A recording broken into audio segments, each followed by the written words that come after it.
बोलिए।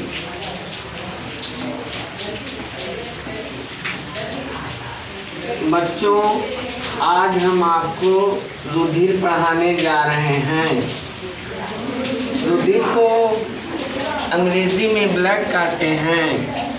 रुधिर का रंग लाल क्यों होता है, रुधिर क्या है, रुधिर की परिभाषा, यह सब जानने के लिए आज की क्लास में आपको यह सीखने को मिलेगा। तो पहली है परिभाषा। परिभाषा रुधिर को आप कैसे डिफाइन करेंगे? परिभाषा में रुधिर एक तरल संयोजी ऊतक है। क्या है? संयोजी ऊतक, जिसकी उत्पत्ति भ्रूण के मध्य जन स्तर से होती है। किससे बाबू? मध्य जन स्तर से होती है। किसी के अंग्रेजी में कहते हैं मीसोडर्म। मीसोडर्म। शरीर के निर्माण के समय हमारे शरीर में 3 स्तर बनते हैं। गैठलावस्था में 3 जन स्तर बनते हैं। सबसे बाहरी स्तर को एक्टोडर्म या बाह्य स्तर, दूसरे को मध्य जन स्तर मीसोडर्म और तीसरे को एंडोडर्म। एंडोडर्म तुमने अंतः स्तर, मध्य स्तर और बाह्य स्तर। कैसे हुआ? तो बाह्य स्तर में जो अंग बनेंगे उनको बाद में पढ़ाएंगे। आज हमें क्यों रुधिर पढ़ना है? किससे बना रुधिर? मध्य जन स्तर। तो रुधिर के मध्य जन स्तर से रुधिर बना और यह रुधिर तरल है। किस अवस्था में है? तरल अवस्था में है। तरल क्या मतलब है कि इसमें कोई चीज घोला गया है। क्या घोला गया है? इसमें कणिका है और प्लाज्मा। पहली भाग क्या मिला हो? कणिका। और दूसरा भाग क्या मिला? प्लाज्मा। रुधिर किससे किससे बना है? कणिका और हमारे शरीर में जो रुधिर है उसमें तरल भाग प्लाज्मा है। उस तरल भाग प्लाज्मा में कणिका घुली हुई है। इस तरह से बन गया दोनों के मेल से रुधिर। क्या बन गया? रुधिर। रुधिर एक विलेन के रूप में हो गया। तो प्लाज्मा रुधिर का कितना अंश है? 55 से 60% भाग प्लाज्मा का होता है रुधिर में। कितना बचा उसमें से? बताओ, इसमें कितना बचा? 40 से 45% कणिकाएं। 40 से 45% कणिकाएं। अब प्लाज्मा में क्या क्या है? प्लाज्मा में होना 2 चीजें हैं। नंबर 1 जल। नंबर 1 जल कितना है? जल है 90%। और कितना बचा? 10%। अब 10% प्लाज्मा में क्या है? या 10% प्लाज्मा में कार्बनिक तथा अकार्बनिक लवण है। कार्बनिक तथा अकार्बनिक घटक हैं। अकार्बनिक घटक। कार्बनिक घटक में कौन कौन है? जैसे हमने खाना खाया है वो रुधिर में गया। किस रूप में गया? ग्लूकोज के रूप में गया। कार्बनिक पदार्थ क्या है? ग्लूकोज। और क्या खाए आप? दाल खाए। दाल में क्या है? प्रोटीन है। प्रोटीन की इकाई क्या कहलाती है? अमीनो अम्ल। अमीनो अम्ल। और आप तेल खाए हैं। तेल का अंश क्या कहलाता है? वसीय अम्ल। वसीय अम्ल। वसीय अम्ल और ग्लिसरॉल है। ग्लिसरॉल। इसके साथ साथ फल खाए हैं आप। फल में क्या है? विटामिन। क्या है? विटामिन। और कार्बनिक पदार्थ में क्या है? हार्मोन। क्या है? यह कार्बनिक घटक है। किसके? प्लाज्मा। किसके? प्लाज्मा के कार्बनिक घटक हैं। अकार्बनिक घटक में भोजन में आपके कैल्शियम, मैग्नीशियम, सोडियम आदि लवण हैं। यह सब लवण रक्त में, प्लाज्मा में घुले हुए हैं। इस तरह से जल, कार्बनिक, अकार्बनिक, यहाँ जल, यहाँ कार्बनिक, यहाँ अकार्बनिक, यह तीनों मिल करके किसका घटांश बनाए हैं? प्लाज्मा का। और कणिका में आपके रुधिर में 3 प्रकार की कणिकाएं। कितने प्रकार की? 3। नंबर 1 श्वेत रुधिर कणिका। श्वेत रुधिर कणिका, इस श्वेत रुधिर कणिका को हम कहते हैं WBCS।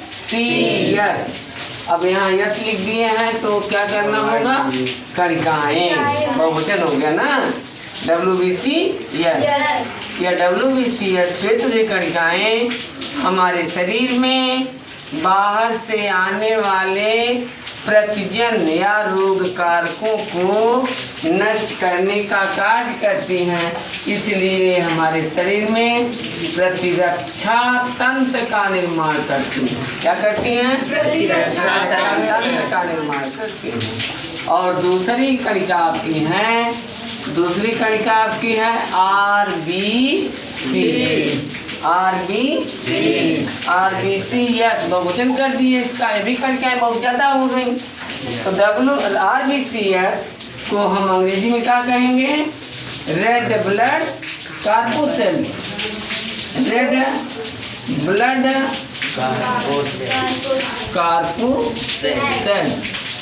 कार्पोसेल्स, लाल रुधिर कणिकाएं। क्यों लाल रुधिर कणिकाएं लाल हैं? आपका रक्त क्यों लाल है? क्योंकि आपके रक्त में क्या पाया गया? हीमोग्लोबिन। इसी हीमोग्लोबिन के कारण मानव या स्तनियों का रुधिर लाल होता है।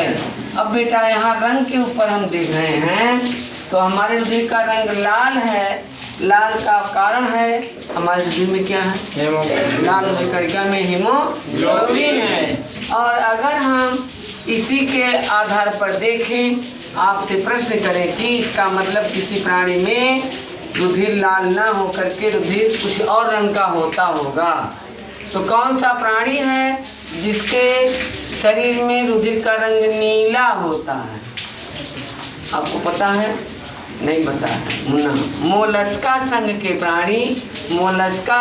प्राणी घोंघा, सीपी, ऑक्टोपस,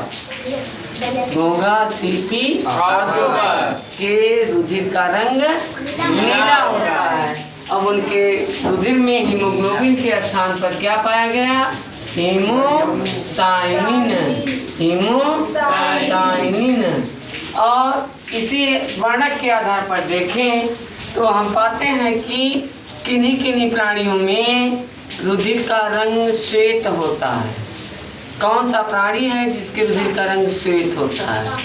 अब उसका उत्तर है बाबू, सारे आर्थ्रोपोडा संघ के प्राणी, कीट वर्ग के प्राणी। काकरोच, क्या नाम है? काकरोच का रंग, रुधिर का रंग कैसा होता है? श्वेत होता है, क्योंकि वहाँ हीमोलिम्फ पाया जाता है। क्या पाया जाता है? हीमोलिम्फ। अब यहाँ हीमोसाइनिन पाया गया। हीमोसाइनिन के कारण रुधिर का रंग नीला हुआ। और यहाँ हीमोलिम्फ पाया गया। हीमोलिम्फ के कारण रुधिर का रंग श्वेत कैसा होता है? श्वेत होता है। इस तरह से हमें कितने रंग वाले प्राणी मिले? 3 रुधिर के रंग वाले प्राणी मिले। एक लाल रुधिर का रंग वाला, एक नीले रुधिर का रंग वाला, और एक। अब बात आती है कि रंग पदार्थ का रुधिर में क्या कार्य है, अर्थात RBC का रुधिर में क्या कार्य है। तो RBC का कार्य है O2 तथा CO2 का विनिमय, O2 तथा CO2 का परिवहन, परिवहन माने ढोना।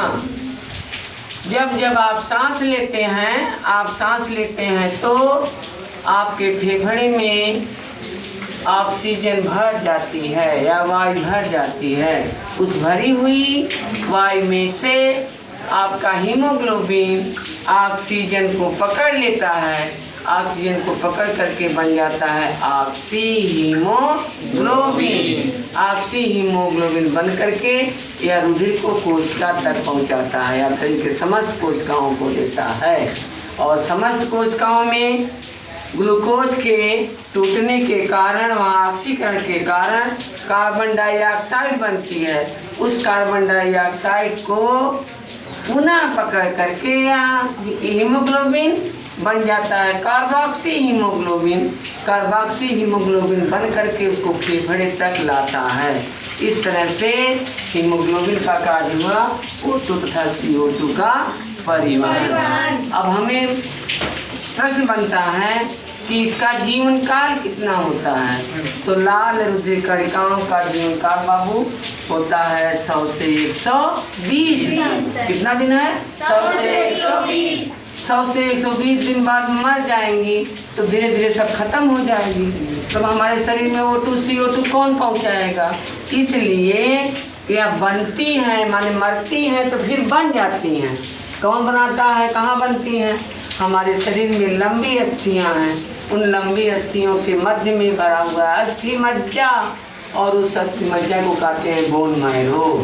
बोन मैरो में उन अस्थि मज्जा में लाल रुधिर कणिकाएं निर्मित होती रहती हैं और जीवन काल पूरा करने के बाद मरती रहती हैं। इसलिए इनकी संख्या 50 से 55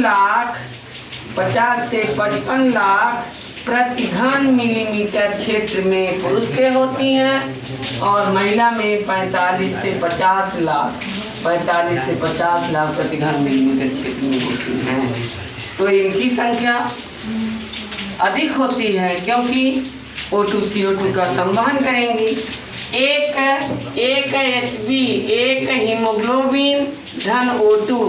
जब एक हीमोग्लोबिन एक ऑक्सीजन अणु से क्रिया करता है तो बन जाता है HbO2 ऑक्सी हीमोग्लोबिन। अब यह ऑक्सी हीमोग्लोबिन अभी पूर्ण नहीं है क्योंकि एक हीमोग्लोबिन 4 ऑक्सीजन अणुओं को बांध सकता है या बांधता है। तब यहाँ से HbO2 ले आइए इधर। HbO2 धन O2 बराबर HbO2 ट्वाइस। क्या ऑक्सीजन हो गया? 2 ऑक्सीजन के अणु को बांध लिया। अब भी यह पूर्ण नहीं संतृप्त है। अब यह HbO2 ट्वाइस धन O2 बन गया HbO2 HbO2 3 ऑक्सीजन को बांध लिया। अब भी नहीं पूर्ण है, संतृप्त है। अब HbO2 फिर O2 से क्रिया करेगा, बन जाएगा HbO2 टेट्रा। HbO2 बाबू यहाँ एक Hb है, हम एक Hb लिख दे रहे हैं। और क्या हीमोग्लोबिन ऑक्सीजन है? 1 2 3 4, तो यहाँ धन 4 ऑक्सीजन कर दे रहे हैं। बराबर बन जा रहा है HbO2 टेट्रा। HbO2 इसी HbO2 टेट्रा को ऑक्सी हीमोग्लोबिन कहते हैं। यही ऑक्सी हीमोग्लोबिन के कारण रुधिर अत्यधिक लाल रंग का हो जाता है।